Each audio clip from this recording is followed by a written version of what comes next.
going on, everybody? Welcome back to our show. Yes, so today's topic, it's going to be a quick one. Not a bunch of things ranked on players, not a bunch of numbers.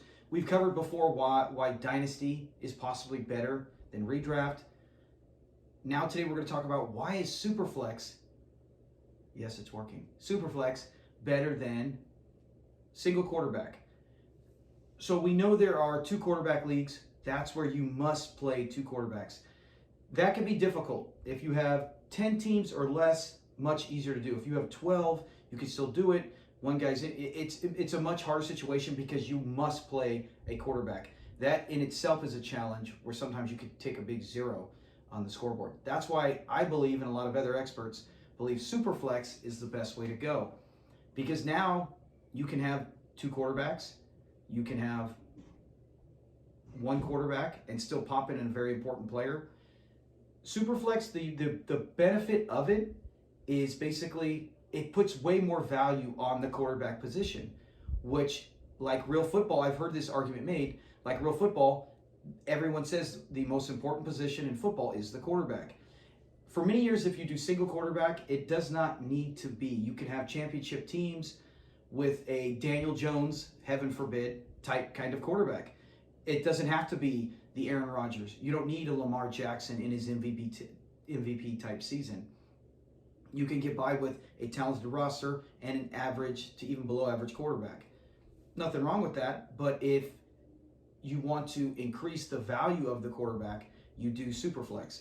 Now it's very rare that 2 bad quarterbacks are going to win.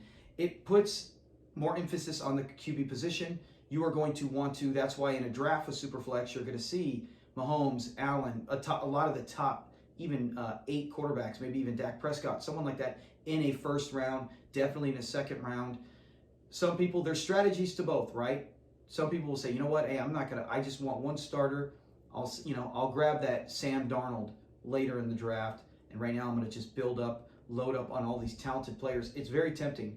Then you'll see as the season goes down, they are losing games here and there just by a few points, maybe because they don't have that all-star or even really top, maybe 15, second quarter, a Derek Carr type guy getting in there in their position. With the draft, yeah, I enjoy Superflex drafts more. I enjoy the fact that with Superflex, it just increases as well the amount of talent during the draft, and you could see quarterbacks also be traded. Now you might trade a Jalen Hurts, and you can get a below average quarterback back and a top running back. You know what I'm saying? It's just the mix and balances. It is a much more enjoyable league. I'm in a lot of leagues like I've covered, and with some of them, it can be, I still have a few single quarterbacks. It's just not as interesting. Like I said, the quarterbacks, they don't hold the value. There's guys you can pick up, it's not like you roster 3. With Superflex, most teams are going to have 3 starting quarterbacks or try to get that at the sacrifice of maybe a little bit of depth. And those are the teams you do see playoff. Now, there are those rare exceptions. I actually had a question come across the other day on Twitter where the guy, he said all he had was Tua. He ended up having Tua, Jameis Winston, and I think Marcus Mariota, even Sam Darnold. That's 4, at the time, 4 starting quarterbacks. You can get by with that if you have talent.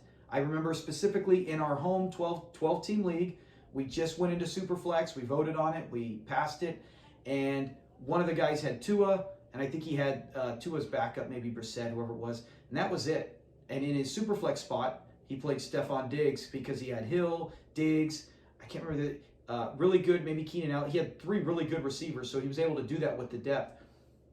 The guy had 10 wins in the season, made the playoffs, lost in the playoffs, but it is so possible to where you could still run that type of team. But most of the situations you're going to see a hot team with 2 quarterbacks or a team throughout the season that has 2 an all-star or maybe 2 all-stars and a good solid piece in case of injury or rotation on the bye weeks. Yeah, Superflex is definitely the way to go. And then the negative side of it, people have said that, oh, now it's just too much, with the multiple quarterbacks.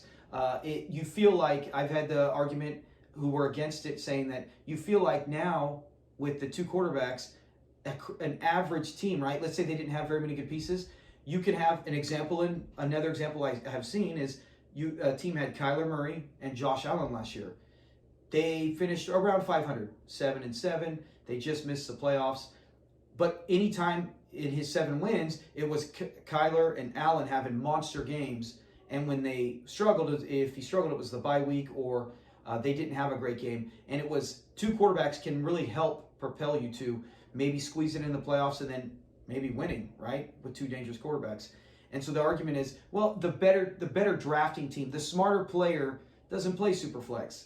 You know, the 1 QB is a much smarter player because they know how to draft properly. Well, that's the way the draft was for all those years. So, of course, there are people who are still going to stick to that and they enjoy that. They're like, you know what? No, don't come on my lawn. If the car ain't broke, don't fix it. It just, you know, don't change things. While there's other people, maybe, you know, I've been doing it for about 13 years. People have been doing it 20 plus years. They don't want to change it. I was totally cool with it. I love the Superflex. Like I said, to me, it puts value on the quarterback. It can create way more depth on a team because of the way you draft. At least it makes the draft like that, where you can, there's extra pieces further back. So, yeah, and so if you're against it, I get it, but I would definitely say if you have not tried Superflex yet, just like if you had never tried Dynasty, definitely give it a try. Go for it. It is, in my opinion, much more enjoyable. It does put way more value on the quarterback. You could see someone like a Daniel Jones, a Marcus Mariota, guys like that who might have been the 3rd quarterback, or Mariota even sitting on your bench all last year in your Dynasty League, and now you held him and he's a starting quarterback who knows how long. But now his value is skyrocketed. In 1 QB league, it doesn't matter. He's going to be sitting there, unless you're just a diehard Falcons fan or you like Mariota, you're waiting for his comeback. You're not. He doesn't stir the water. You know, it's just so much more to Superflex with these kind of moves, these kind of things where you're watching for the quarterback. The draft, the rookie drafts. You know, you probably didn't see a quarterback go in the 1st round in a 1 QB dynasty. Superflex, you might have seen. You did see Pickett. I saw some people go. I think Ryder as well as Willis. So there were guys maybe early 2nd, late 1st, and now you might see guys like Pickens fall back, where you can get them. Spiller, guys at 2.6, 2.7 that normally might have been taken in the 1st round if it's 1 QB league. So it just puts more value on some of the players in the league. That's my opinion. That's why I'm going with it. Definitely give Superflex a try. I know it's got some people who are still crusty and hard against it, but this is just probably the new way to go. You know, go with it, give it a try, see if you like it. If you don't, you got something wrong with you. Just kidding. So that's all it is today. Like I said, we didn't have any information on players. I know there was some, what was it? Who was it? Edwards got traded from the Raiders to the Falcons.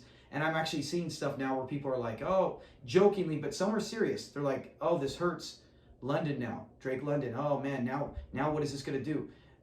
Edwards, was it, I think, a 3rd round pick for the Raiders? He's got potential, but it's not like he's done anything with the Vegas Raiders that now you're like, oh, my gosh. It's not Hollywood Brown going to the Cardinals, a big move like that. So nothing to worry about. If you got London, hold on to him. I mean, of course you're going to, but I still expect the same thing with London and Pitts.